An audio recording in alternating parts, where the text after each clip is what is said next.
নমস্কার, আমি সুশোভন। আপনারা দেখছেন আপনাদের প্রিয় চ্যানেল অদ্ভুত অথচ বাস্তব।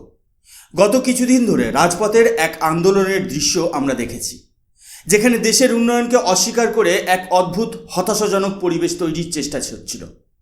অদ্ভুত সব স্লোগান যখন দেশের অর্জনকে আড়াল করার চেষ্টা করছিল, তখন অনেকেই প্রশ্ন তুলেছিলেন এই সরকার নাকি দেশের জন্য কিছুই করেনি। আজকে আমরা কোনো ফাঁকা স্লোগান বা রাজনৈতিক কাদা ছোড়াছুড়িতে যাব না। আজকে আমরা এমন কিছু নিটোল বাস্তব আর পরিসংখ্যান নিয়ে কথা বলবো, যা শুনলে এই হতাশাবাদীদের সমস্ত দাবি এক লহমায় চুরমার হয়ে যাবে। যে দেশ প্রতিদিন 2.5 কোটি মানুষকে এক জায়গা থেকে অন্য জায়গায় নিয়ে যায়, যে দেশের রেলওয়ে নেটওয়ার্ক প্রতিদিন 25,000-এরও বেশি ট্রেন পরিচালনা করে, সেই দেশের পুরো ট্রান্সপোর্ট ব্যাকবোন বা পরিবহন ব্যবস্থাকে মাত্র কয়েক বছরের মধ্যে আমূল বদলে ফেলা কোনো অলৌকিক ঘটনার চেয়ে কম নয়। বাস্তবতা হলো, গ্লোবাল জিওপলিটিক্স এবং বিশ্ব অর্থনীতিতে ভারতের ক্ষমতা এখন এমন এক জায়গায় পৌঁছেছে যেখানে বিশ্বের বড় বড় শক্তিগুলো ভারতের কাজের গতি দেখে স্তম্ভিত। বিশ্বের দ্বিতীয় বৃহত্তম অর্থনীতি চীন ভারতের থেকে প্রায় 17.6% পেছনে পড়ে গেছে, আর ইউরোপের একমাত্র ছোট্ট দেশ সুইজারল্যান্ড ভারতের থেকে মাত্র 0.4% এগিয়ে রয়েছে। এটি কোনো কাল্পনিক গল্প নয়, এটি ভারতের নতুন প্রযুক্তিগত ও পরিকাঠামোগত বাস্তবতা। বিশ্বের বৃহত্তম রেল নেটওয়ার্ক পরিচালনা করেও ভারত কিভাবে বিশ্ব রেকর্ড গড়ে ফেলল এবং বিশ্ব রাজনীতিতে নিজের অবস্থান শক্তিশালী করল, আজ আমরা এই বিষয়েই একদম সহজ ভাষায় গভীর বিশ্লেষণ করব। ভিডিওটি প্রথম থেকে শেষ পর্যন্ত সম্পূর্ণ দেখুন, কারণ এই খবরের পেছনের ভূরাজনীতি আপনাকে সত্যিই চমকে দেবে। এখন আমরা সরাসরি নজর রাখব আজকের মূল খবরের উপর। ভারত সরকার এবং ভারতীয় রেলওয়েজের তরফ থেকে বিশ্বমঞ্চে এক অভূতপূর্ব খবর সামনে এসেছে। জুলাই 2026-এর তাজা তথ্য অনুযায়ী ভারতীয় রেলওয়ে আনুষ্ঠানিকভাবে বিশ্বের দ্বিতীয় সর্বোচ্চ বিদ্যুতায়ন বা second most electrified railway network হিসেবে আত্মপ্রকাশ করেছে। খবরটি নিশ্চিত করে সরকারি সংস্থা পিআইবি এবং রেল মন্ত্রক জানিয়েছে, ভারতীয় রেলের মোট ব্রডগেজ নেটওয়ার্কের 99.6% অংশ এখন সম্পূর্ণ রূপান্তর করা হয়েছে বিদ্যুতায়নভাবে। একটি দেশ যেখানে হিমালয়ের কঠিন পাহাড় থেকে শুরু করে রাজস্থানের মরুভূমি এবং দক্ষিণের ঘন জঙ্গল রয়েছে, সেখানে 99.6% রেল নেটওয়ার্ক ইলেকট্রিফাইড করে ফেলা বিশ্ব ইতিহাসে একটি রেকর্ড। ভারতীয় রেল এখন শুধু এশিয়ার 1 নম্বর নয়, বরং পুরো বিশ্বের দরবারে global leader in railway electrification হিসেবে নিজেকে প্রতিষ্ঠিত করেছে। খবরটি শুনে আপাতদৃষ্টিতে এটি সাধারণ একটি রেলওয়ে আপডেট মনে হতে পারে, কিন্তু এই খবরটির গভীরে প্রবেশ করার আগে আমি আমাদের সমস্ত দর্শকদের উদ্দেশ্যে কয়েকটি অত্যন্ত গুরুত্বপূর্ণ প্রশ্ন রাখতে চাই। প্রথমত, যে চীন পরিকাঠামো বা ইনফ্রাস্ট্রাকচারের দিক থেকে নিজেদের বিশ্বের সেরা বলে দাবি করে, সেই চীন কিভাবে ভারতের থেকে এত বড় ব্যবধানে পিছিয়ে পড়ল? দ্বিতীয়ত, প্রতিদিন শত শত কোটি লিটার ডিজেল ব্যবহার বন্ধ করে ভারত সরকার কিভাবে দেশের ফরেন এক্সচেঞ্জ বা বৈদেশিক মুদ্রার ভাণ্ডারকে সুরক্ষিত করল? তৃতীয়ত, এই বিশাল আকারের ইলেকট্রিফিকেশন ভারতের লজিস্টিক কস্ট বা পণ্য পরিবহন খরচ কমিয়ে কিভাবে চীনকে টেক্কা দিতে চলেছে? এবং চতুর্থত, এর ফলে আমাদের ভারতের আন্তর্জাতিক জিওপলিটিক্যাল স্ট্যান্ড ঠিক কতটা শক্তিশালী হলো? এই প্রশ্নগুলোর উত্তর লুকিয়ে রয়েছে ভারতের শক্তি আর নতুন ভিশনের মধ্যে। আসুন এবার আমরা বিস্তারিত উপাত্ত এবং আন্তর্জাতিক রিসার্চ আর্টিকেলের উপর ভিত্তি করে মূল অ্যানালিসিসে প্রবেশ করি। আপনারা এখন স্ক্রিনে প্রেস ইনফরমেশন ব্যুরো বা পিআইবির অফিসিয়াল রিপোর্টটির স্ক্রিনশট দেখতে পাচ্ছেন। এই আর্টিকেলের হেডলাইনে পরিষ্কার লেখা রয়েছে, India emerges as global leader in railway electrification with 99.6% broad gauge network electrified, second only to Switzerland. অর্থাৎ ভারত আজ বিশ্বমঞ্চে রেলওয়ে ইলেকট্রিফিকেশনের নেতৃত্ব দিচ্ছে। এবার বিশ্ব তালিকার দিকে চোখ রাখা যাক। বিশ্বের 1 নম্বর স্থানে রয়েছে ইউরোপের ছোট্ট দেশ সুইজারল্যান্ড, যাদের নেটওয়ার্ক 100% ইলেকট্রিফাইড। ভারতের বর্তমান পরিসংখ্যান 99.6%, অর্থাৎ সুইজারল্যান্ড এবং ভারতের মধ্যে ব্যবধান কতটুকু? মাত্র 0.4%। কিন্তু সবচেয়ে অবাক করার মতো বিষয়টি ঘটে যখন আমরা এই তালিকায় 3 নম্বর দেশের দিকে তাকাই। 3 নম্বরে থাকা চীনের রেলওয়ে ইলেকট্রিফিকেশনের হার হলো মাত্র 82%-এর কাছাকাছি। অর্থাৎ তৃতীয় স্থানে থাকা চীনের সাথে ভারতের ব্যবধান প্রায় 17.6%। এছাড়া ইউরোপের দেশ স্পেনের মাত্র 67%, জাপানের 64%, ফ্রান্সের 60% এবং যুক্তরাজ্যের মাত্র 39% রেলওয়ে নেটওয়ার্ক বিদ্যুতায়িত। এখানে একটি কথা আমাদের খুব ভালোভাবে বুঝতে হবে। সুইজারল্যান্ডের মতো একটি ছোট দেশে রেল লাইন বিছানো এবং ইলেকট্রিফাই করা যতটা সহজ, ভারতের মতো বিশাল বৈচিত্র্যময় এবং ভৌগোলিকভাবে জটিল দেশে তা করা শতগুণ কঠিন। ভারতে যে পরিমাণ মানুষ প্রতিদিন রেলে যাতায়াত করেন তা অনেক দেশের মোট জনসংখ্যার চেয়েও বেশি। তাই এত বড় একটি স্কেলে কাজ করে 99.6% অর্জন করা ভারতের প্রশাসনিক ক্ষমতা এবং রাজনৈতিক ইচ্ছাশক্তির এক অনন্য প্রমাণ। স্ক্রিনে দেখানো এই আর্টিকেল লক্ষ্য করুন। ইন্ডিয়া ব্র্যান্ড ইকুইটি ফাউন্ডেশন বা IBEF এর প্রতিবেদনে উল্লেখ করা হয়েছে ভারতীয় রেলের এই বিস্ময়কর অগ্রগতির কথা। এখন প্রশ্ন উঠছে, ভারত হঠাৎ করে এত বড় পরিবর্তন কিভাবে আনলো? আমরা কি শুরু থেকেই এই গতিতে কাজ করছিলাম? উপাত্ত কিন্তু অন্য কথা বলছে। ভারতের স্বাধীনতার পর থেকে 2014 সাল পর্যন্ত, অর্থাৎ প্রায় 60 বছরেরও বেশি সময়ে ভারতের মাত্র 21,801 কিলোমিটার রেলওয়ে ট্র্যাককে ইলেকট্রিফাই করা সম্ভব হয়েছিল। সেই সময় প্রতিদিন গড়ে মাত্র 1.4 কিলোমিটার করে কাজ হতো।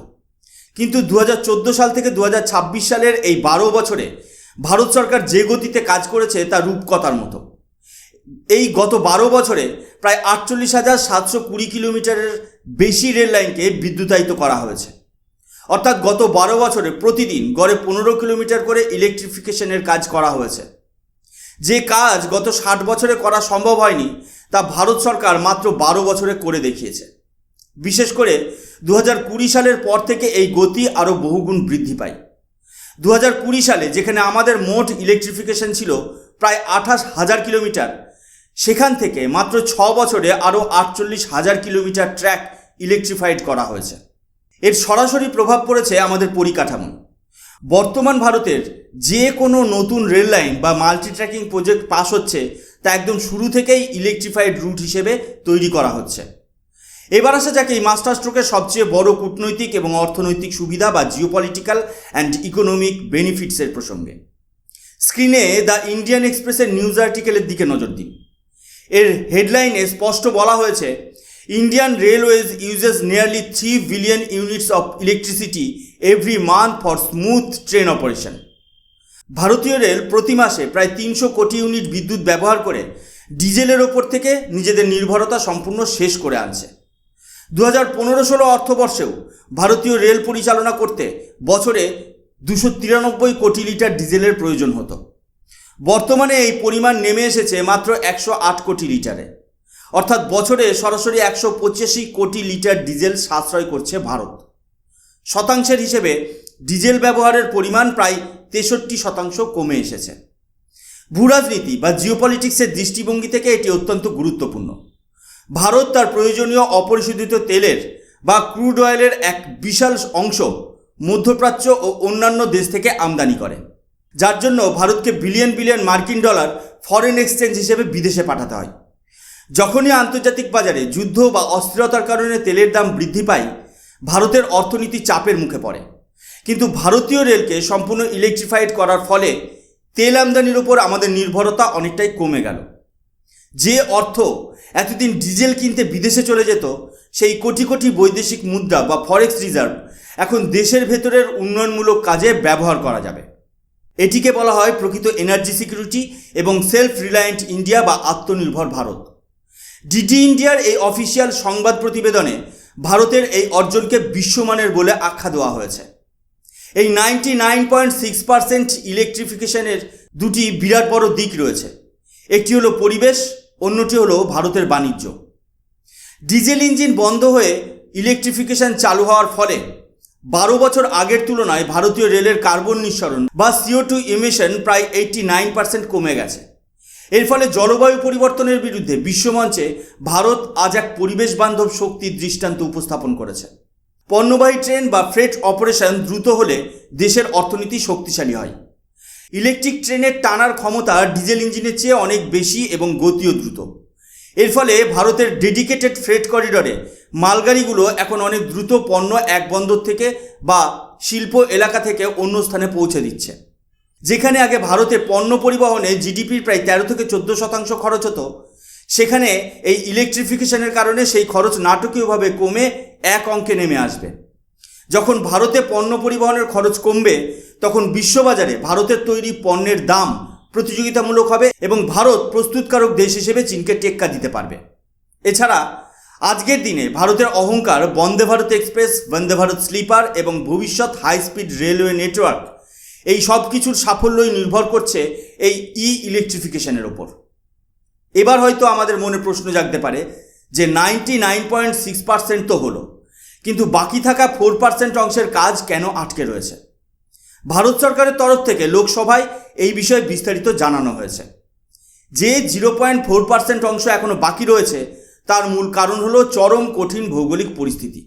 উদাহরণস্বরূপ বলা যায়, আসাম ও উত্তর পূর্ব ভারতের ঘন জঙ্গলময় পাহাড়, রাজস্থানের কিছু প্রান্তিক সীমান্ত এলাকা, গোয়া এবং কর্ণাটকের কঠিন পশ্চিমঘাট পর্বতমালার সুড়ঙ্গ ও সেতু, এই অঞ্চলগুলোতে সাধারণ রেললাইন তৈরি করা এবং ওভারহেড ইলেকট্রিক তার টাঙানো অত্যন্ত ঝুঁকিপূর্ণ ও জটিল ইঞ্জিনিয়ারিং কাজ। তবে সরকার স্পষ্ট করে দিয়েছে যে এই 0.4% চ্যালেঞ্জকেও অতিক্রম করার কাজ দ্রুত গতিতে চলছে। খুব শীঘ্রই ভারত 100% বা 100% ব্রডগেজ ইলেকট্রিফিকেশন অর্জন করে বিশ্বকে আরও একবার অবাক করে দেবে। বন্ধুরা, কোনো দেশ যখন বিশ্ব রাজনীতি বা জিওপলিটিক্সে নিজের শক্ত অবস্থান তৈরি করতে চায়, তখন তাকে কেবল কথাই নয়, কাজে করে দেখাতে হয়। ভারতীয় রেলের এই 99.6% সফলতা প্রমাণ করে যে ভারত আজ আর কোনো বিশ্বশক্তির অনুগামী নয়, বরং বিশ্বকে পথ দেখানোর যোগ্য নেতা। আমরা এমন এক ভারতের দিকে এগিয়ে যাচ্ছি যা আত্মনির্ভর, সুরক্ষিত এবং অর্থনৈতিকভাবে স্বাবলম্বী। বিশ্ব রেকর্ড গড়া ভারতীয় রেলের এই সাফল্য আমাদের প্রতিটি ভারতীয়র জন্য এক চরম গর্বের বিষয়। ভারতের এই ঐতিহাসিক পরিবর্তন এবং গ্লোবাল র্যাঙ্কিংয়ে চীনের চেয়ে এতটা এগিয়ে যাওয়া নিয়ে আপনার ব্যক্তিগত মতামত কি? কমেন্ট সেকশনে অবশ্যই লিখে জানান। ভিডিওটি ভালো লাগলে লাইক করুন এবং বন্ধুদের সাথে শেয়ার করে ভারতের এই বিশ্বজয়ের খবরটি সবার কাছে পৌঁছে দিন। চ্যানেলে নতুন হলে অবশ্যই আমাদের চ্যানেল অদ্ভুত অথচ বাস্তবকে সাবস্ক্রাইব করে পাশে থাকা বেল আইকনটি প্রেস করতে ভুলবেন না।